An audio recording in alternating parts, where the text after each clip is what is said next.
എല്ലാവർക്കും നമ്മുടെ പുതിയൊരു വീഡിയോയിലേക്ക് സ്വാഗതം. അപ്പോൾ ഇന്നത്തെ നമ്മുടെ റെസിപ്പി വന്നിട്ട് ഒരു നാടൻ ഒഴിച്ചുകറിയാണ്. നല്ല ചൂട് ചോറിൻ്റെ ഒക്കെ കൂടി ഒഴിച്ച് കൂട്ടാൻ പറ്റുന്ന വ്യത്യസ്തമായിട്ടുള്ള ഒരു നാടൻ പുളിങ്കറിയാണ്. അപ്പോൾ എല്ലാവരും വീഡിയോ മുഴുവനായി കാണുക. അതോടൊപ്പം തന്നെ നിങ്ങൾക്ക് എൻ്റെ ഈ റെസിപ്പീസ് ഒക്കെ ഇഷ്ടമാവുകയാണെങ്കിൽ ചാനലും കൂടി ഒന്ന് സബ്സ്ക്രൈബ് ചെയ്ത് സപ്പോർട്ട് ചെയ്യുക. അപ്പം നമ്മുടെ പുളിങ്കറി തയ്യാറാക്കാനായിട്ട് ഞാനിപ്പോൾ ഇവിടെ എടുത്തിരിക്കുന്നത് നമ്മുടെ ചേമ്പിൻ്റെ തണ്ടാണ്. അതോടൊപ്പം തന്നെ ഒരു പച്ചമാങ്ങയും ഞാനിവിടെ എടുത്തിട്ടുണ്ട്. അപ്പോൾ ഈ ഒരു ചേമ്പിൻ്റെ തണ്ടിൽ തന്നെ ചെറിയ ഇങ്ങനെ കുരുന്ന് ഇലയൊക്കെ ഉണ്ടാവുമല്ലോ, ആ ഇലയും കൂടി ഉണ്ടെന്ന് വരിയിൽ വളരെ നല്ലതായിരിക്കും. ഇവിടെ ഇപ്പോൾ എനിക്ക് ആ ഒരു കുരുന്ന് ഇലയൊന്നുമില്ല, ജസ്റ്റ് ചേമ്പിൻ്റെ തണ്ട് മാത്രമേ ഉള്ളൂ. അപ്പോൾ ആ ഒരു തണ്ടെല്ലാം ഞാനിവിടെ നല്ലപോലെ കഴുകി ക്ലീൻ ചെയ്തതിന് ശേഷം അതിൻ്റെ ആ ഒരു പുറത്തുള്ള തൊലിയൊക്കെ കളഞ്ഞ് ചെറിയ ചെറിയ പീസസ് ആയിട്ട് കട്ട് ചെയ്ത് എടുക്കുന്നുണ്ട്. വലിപ്പത്തിലൊന്നും കാര്യമില്ല, കാരണം ഇതൊക്കെ പെട്ടെന്ന് വെന്ത് കിട്ടുന്ന ഒന്നാണ്. അപ്പോൾ ആ ഒരു കുരുന്ന് ഇലയും കൂടെ ഉണ്ടെന്ന് വരികിൽ ആ ഒരു ഇലയോട് കൂടി തന്നെ ഇടുക കേട്ടോ. നല്ല ടേസ്റ്റി ആയിരിക്കും അങ്ങനെ ചെയ്യുമ്പോൾ. നമ്മൾ സാധാരണ ചേമ്പലയപ്പം ഉണ്ടാക്കുന്ന ആ ഒരു ഇലയുണ്ടല്ലോ, അതിൻ്റെ തണ്ടാണ് കേട്ടോ ഞാനിപ്പോൾ ഇവിടെ എടുത്തിരിക്കുന്നത്. ഇനിയിപ്പോൾ ഇതിലേക്ക് നമുക്ക് പച്ചമാങ്ങ ഞാനിവിടെ ഒരെണ്ണം ചേർത്ത് കൊടുക്കുന്നുണ്ട്. പച്ചമാങ്ങ ചേർക്കുന്നത് എന്തിനാണെന്ന് വെച്ച് കഴിഞ്ഞാൽ നമ്മുടെ കറിക്ക് പുളി ആവശ്യമാണ്. അപ്പോൾ ആ ഒരു പുളിക്ക് പകരമാണ് ഞാനിപ്പോൾ ഇവിടെ പച്ചമാങ്ങ ചേർത്ത് കൊടുക്കുന്നത്. കാരണം അത്യാവശ്യം നല്ല പുളിയുള്ള പച്ചമാങ്ങയാണ് ഞാനിവിടെ എടുത്തിരിക്കുന്നത്. ഇനിയിപ്പോൾ നിങ്ങളുടെ കയ്യിൽ പച്ചമാങ്ങ ഇല്ലയെന്ന് വരികിൽ ഒരു നെല്ലിക്ക വലിപ്പത്തിലുള്ള പുളി പിഴിഞ്ഞ വെള്ളം നമുക്ക് ഈ ഒരു കറിയിലേക്ക് യൂസ് ചെയ്യാവുന്നതാണ്. ഞാനിപ്പോൾ ഇതിൻ്റെ തൊലിയൊന്നും കളയുന്നില്ല, അല്ലാണ്ട് തന്നെയാണ് ഞാൻ പച്ചമാങ്ങ ഇതിലേക്ക് ചേർത്ത് കൊടുക്കുന്നത്. പിന്നെ ഇതിലേക്ക് നമുക്ക് പച്ചമാങ്ങയ്ക്കും ഈ ഒരു ചേമ്പിൻ്റെ തണ്ടിനും പകരം മത്തങ്ങയോ അതുപോലെ തന്നെ ചേമ്പ്, അതുപോലെ തന്നെ വെണ്ടയ്ക്ക, അതുപോലെ തന്നെ വഴുതനങ്ങ, ഇതൊക്കെ നമുക്ക് കഷ്ണങ്ങളായിട്ട് ചേർക്കാവുന്നതാണ് കേട്ടോ.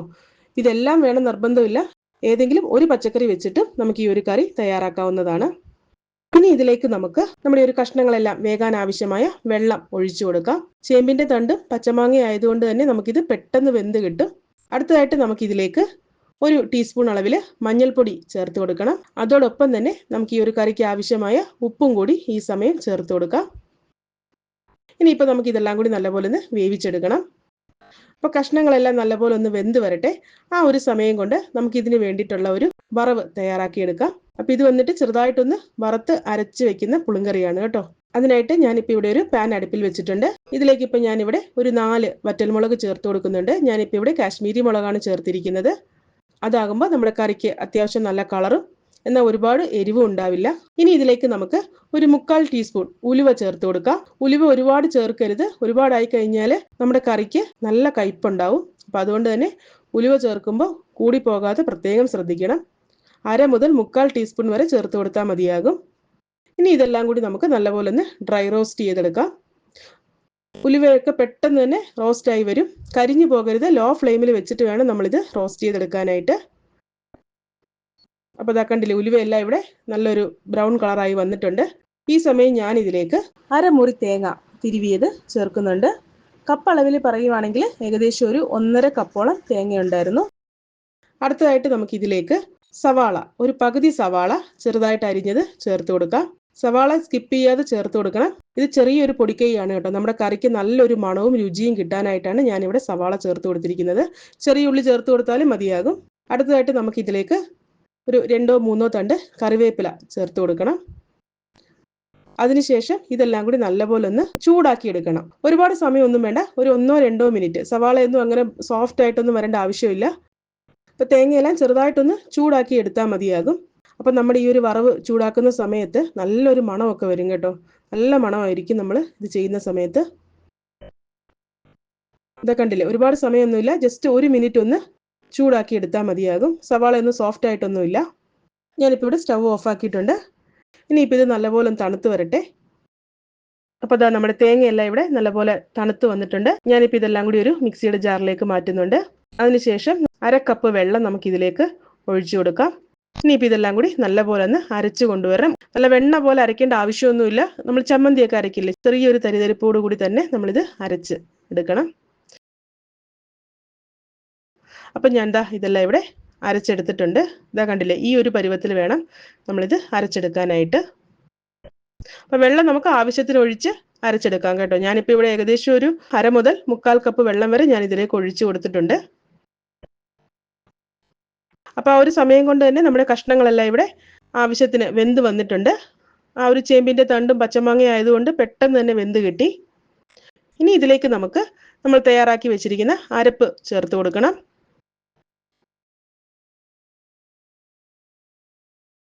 അതിനുശേഷം ഞാൻ ഈ ഒരു മിക്സിയുടെ ജാറിലേക്ക് ഒരല്പം വെള്ളം കൂടി ഒഴിച്ച് നമ്മുടെ കറിയിലേക്ക് ചേർത്ത് കൊടുക്കുന്നുണ്ട്. കാരണം നമ്മൾ നേരത്തെ ഒഴിച്ചു കൊടുത്ത വെള്ളമെല്ലാം നല്ലപോലെ വറ്റി വന്നിട്ടുണ്ടായിരുന്നു. അപ്പോൾ നമ്മുടെ കറിക്ക് എത്രത്തോളം ഗ്രേവി വേണോ അതിനനുസരിച്ച് വെള്ളം നമുക്ക് ഈ സമയം ചേർത്ത് കൊടുക്കാവുന്നതാണ്. ഇനിയിപ്പോൾ നിങ്ങളിവിടെ പച്ചമാങ്ങയ്ക്ക് പകരം പുളി വെള്ളമാണ് ചേർത്ത് കൊടുക്കുന്നതെന്ന് വരികിൽ നമ്മുടെ കഷ്ണമെല്ലാം ഏകദേശം ഒരു 1/4 ഭാഗം വെന്തതിന് ശേഷം പുളിവെള്ളവും കൂടി ചേർത്ത് കൊടുത്ത് നല്ലപോലെ തിളപ്പിച്ചെടുക്കണം. അതിനുശേഷം വേണം നമ്മൾ അരപ്പ് ചേർത്ത് കൊടുക്കാനായിട്ട്. ഇനിയിപ്പോൾ നമുക്ക് ഒരുപാട് സമയമൊന്നും വേണ്ട. അരപ്പ് ചേർത്ത് ചെറുതായിട്ടൊരു തിള വരുമ്പോൾ തന്നെ നമുക്ക് സ്റ്റവ് ഓഫാക്കാം. നമ്മൾ മാമ്പഴപ്പുളിശ്ശേരിയൊക്കെ തയ്യാറാക്കുമ്പോൾ ചെയ്യാറില്ലേ, അതുപോലെ ചെറുതായിട്ട് ഇങ്ങനെ തിളച്ച് വരുമ്പോഴത്തേക്കും സ്റ്റവ് ഓഫാക്കാം. അപ്പോൾ ഇതാ കണ്ടില്ലേ, ചെറുതായിട്ട് തിള വരുന്നുണ്ട്. ഞാനിപ്പോൾ ഇവിടെ സ്റ്റവ് ഓഫാക്കുകയാണ്. ഇനി നമുക്കിതിലേക്കൊന്ന് കടുക് താളിച്ച് ചേർക്കണം. അതിനായിട്ട് ഞാനിപ്പോൾ ഇവിടെ ഒരു പാൻ അടുപ്പിൽ വെച്ചിട്ടുണ്ട്. പാൻ ചൂടായി വരുമ്പോഴേക്കും നമുക്കിതിലേക്ക് കുറച്ച് എണ്ണ ഒഴിച്ചു കൊടുക്കാം. സൺഫ്ലവർ ഓയിലോ വെളിച്ചെണ്ണയോ ഏത് വേണമെങ്കിലും യൂസ് ചെയ്യാം കേട്ടോ. ഇതിലേക്ക് നമുക്ക് കുറച്ച് കടുക് ഇട്ട് കൊടുക്കാം. അതോടൊപ്പം തന്നെ കുറച്ച് വറ്റൽ മുളകും കുറച്ച് ഫ്രഷ് ആയിട്ടുള്ള കറിവേപ്പിലയും കൂടി ഞാൻ ഇതിലേക്ക് ചേർത്ത് കൊടുക്കുന്നുണ്ട്. ഇനി ഇതെല്ലാം കൂടി നമ്മുടെ കറിയിലേക്ക് ഇട്ട് കൊടുക്കാം. അപ്പോൾ ഇതാ ഇത്രയേ ഉള്ളൂ. നല്ല ടേസ്റ്റി ആയിട്ടുള്ള നാടൻ പുളിങ്കറി ഇവിടെ റെഡി ആയിട്ടുണ്ട്. ഇതിപ്പോൾ ഒരുപാട് സമയമൊന്നും വേണ്ട, നമുക്ക് വളരെ പെട്ടെന്ന് തയ്യാറാക്കി എടുക്കാൻ പറ്റുന്ന കറികളിൽ ഒന്നാണ് ഈ ഒരു നാടൻ പുളിങ്കറി. അപ്പോൾ പുളിങ്കറി നമ്മൾ പല രീതിയിൽ തയ്യാറാക്കും. അതിലൊരു രീതിയാണ് ഞാനിപ്പോൾ കാണിച്ചിരിക്കുന്നത്. നല്ല ചൂട് ചോറിൻ്റെ ഒക്കെ കൂടെ ഇതുപോലൊരു പുളിങ്കറിയും അതുപോലെ തന്നെ നല്ല നാടൻ ചക്ക കൂട്ടും ഒക്കെ ഉണ്ടെങ്കിൽ വളരെ ടേസ്റ്റി ആയിരിക്കും. എല്ലാവരും ഒന്ന് ട്രൈ ചെയ്ത് നോക്കുക. അതോടൊപ്പം തന്നെ നിങ്ങൾക്ക് എൻ്റെ റെസിപ്പി ഇഷ്ടമാവുകയാണെങ്കിൽ ലൈക്ക് ചെയ്യാനും ഷെയർ ചെയ്യാനും സബ്സ്ക്രൈബ് ചെയ്യാനും മറക്കരുത്. അതോടൊപ്പം തന്നെ നിങ്ങളുടെ അഭിപ്രായങ്ങളും നിർദ്ദേശങ്ങളും ഒക്കെ കമൻറ്റ് ബോക്സിലൂടെ എന്നെ അറിയിക്കുക. അടുത്ത നല്ലൊരു റെസിപ്പിയായിട്ട് കാണുന്നത് വരേക്കും ടേക്ക് കെയർ. ബൈ.